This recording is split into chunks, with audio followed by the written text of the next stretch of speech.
Hello everyone, welcome back in my YouTube channel और उम्मीद है आप सब अच्छे होंगे। आज मैं आपको विदाउट बेल्ट वाली यानी कि सादी शलवार की कटिंग और स्टिचिंग बताऊंगी, जो कि बहुत ही इजी होने वाला है।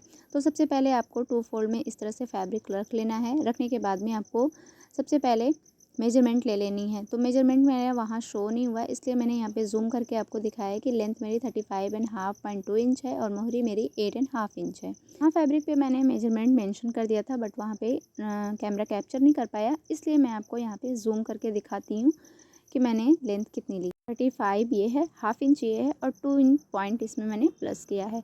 तो 35.5 इस तरह से हुआ मेरे शलवार का पूरा लेंथ। तो सबसे पहले आपको ओपन साइड पे इस तरह से डबल फोल्ड कर देना है। ये 2 इंच का ही होगा, जो कि मेरा नेफा यानी कि जारबन के लिए मैं यहाँ पर फोल्ड करूँगी।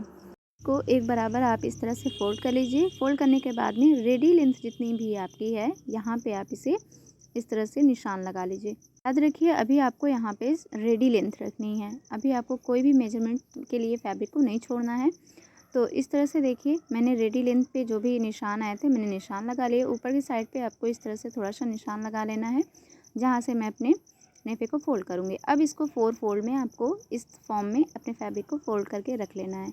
तो देखिए, मैंने यहाँ पे 4 फोल्ड करके रख लिया है। इसको 4 फोल्ड करने के बाद में नेफे के लिए इस तरह से आपको कपड़ा फोल्ड करने के बाद में अब आपको यहाँ पे ध्यान देने की ज़रूरत है कि आपको शलवार कैसे कट करनी है। तो देखिए, यहाँ पे मैंने ये देखिए 4 फोल्ड में अपने फैब्रिक को रखा है। ये ओपन साइड है और ओपन साइड से इस तरह से आपने लेंथ भी रख ली है।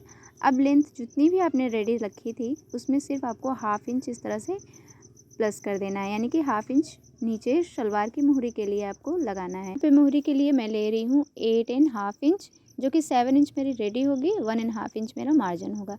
अब क्रॉच एरिया का निशान लगा लेते हैं। तो क्रॉच एरिया मेरी ओपन साइड पे रहेगी, यानी कि अपोजिट साइड पे जहाँ मैंने मोहरी का निशान लगाया है, क्रॉच एरिया उस साइड पे रहेगी, यानी ओपन साइड देखिए इस तरह से मेरी रहेगी। इस चीज़ में अक्सर बिगनर्स जो होते हैं कंफ्यूज हो जाते हैं, तो मैं उनको बता देती हूँ कि मोहरी से बिल्कुल अपोजिट में होता है ये।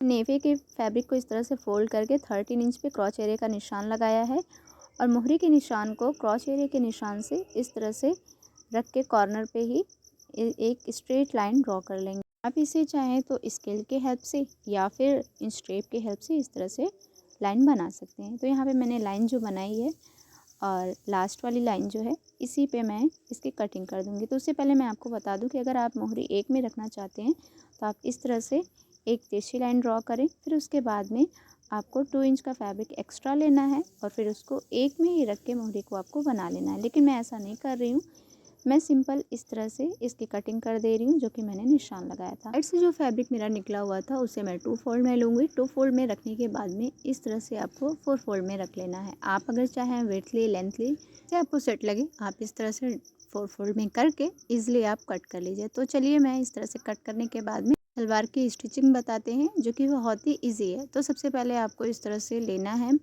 आसन को। देखिए, इस तरफ इस फॉर्म में आपको शलवार को रेडी करना है। तो आपको इसके लिए पहले सिंगल फोल्ड करना है आपको, लेकिन सिंगल फॉर्म में अपनी शलवार को लेना है। तो एक पार्ट मैं यहाँ से ले रही हूँ सिंगल, और अपने आसन को इस तरह से आपको लेना है। तो देखिए, हर एक चीज़ आपको बहुत ही ईजी मैं बताने वाली हूँ।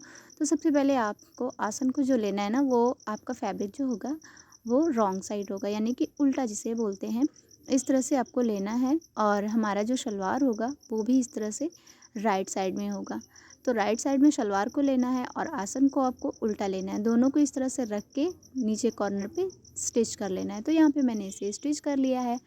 अब आपको सेकंड पार्ट को लेना है। यहाँ पे सेकंड पार्ट को भी इस तरह से सीधे के ऊपर उल्टे को रखना है आपको। देखिए, इस तरह से मैं उल्टे उल्टे की तरफ रख रही हूँ और यहाँ से कॉर्नर को फिर आपको मिलाना है आसन की तरफ, और यहाँ पे इस कॉर्नर को भी आसन की तरफ से मिला के अच्छे से बराबर करके नीचे की साइड से ही आपको आसन की स्टिचिंग स्टार्ट करनी है। आप ऊपर से बिल्कुल भी मत करिएगा, यहाँ कॉर्नर से नीचे की तरफ मिलाइएगा और यहाँ से आप स्टिचिंग स्टार्ट करिए। मैंने दोनों पार्ट पे इस तरह से आसन लगा दिया और इसे स्टिच कर दिया है, और मेरी शलवार जो है कुछ इस फॉर्म में आपको दिख रही है। अब बारी है अर्बन के लिए या नेफे के लिए फैब्रिक को फोल्ड करने की। तो आप चाहे इसमें इलास्टिक भी यूज़ कर सकते हैं या फिर आप जारबन डाल सकते हैं। तो मैं जारबन डालूंगी, इसलिए मैंने सिंपल इस तरह स्टिच कर लिया है। तो देखिए, नेफा भी मैंने सिल लिया है, आसन भी मैंने लगा लिया है। अब बारी है मोहरी सिलने की। तो इस तरह से आपको सीधा रखना है। शलवार आपने सीधे रखी है और यहाँ पे मैंने फैब्रिक इस तरह जोड़ा है। जोड़ने के बाद में आपको जो मैंने पार्ट इस तरह से जॉइंट किया है, जॉइंट पार्ट में मैंने बुकरम को पेस्ट किया है। इसे फ़ोल्ड करके इस तरह अच्छे से आयरन कर लिया है। इससे आप अगर मोहरी बनाएंगे तो बहुत फिनिशिंग आएगी और बहुत ही परफेक्ट बनेगा। अगर आप बिगनर्स हैं तो स्पेशल ट्रिक ये आपके लिए है।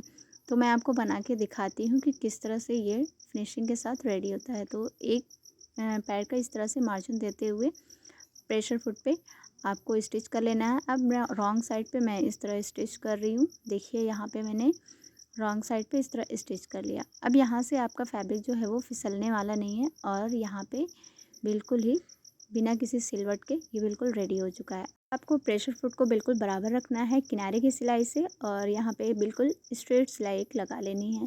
तो देखिए कितना इजी हो गया है, आपको बार बार हाथ नहीं लगाना पड़ रहा है।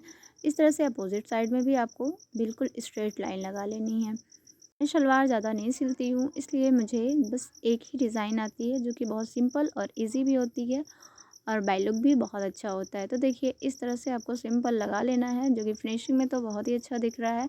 अब आपको ज़िगज़ैग इस तरह से कर लेना है। तो ज़िगज़ैग करने के बाद में लुकिंग कुछ इस तरह है।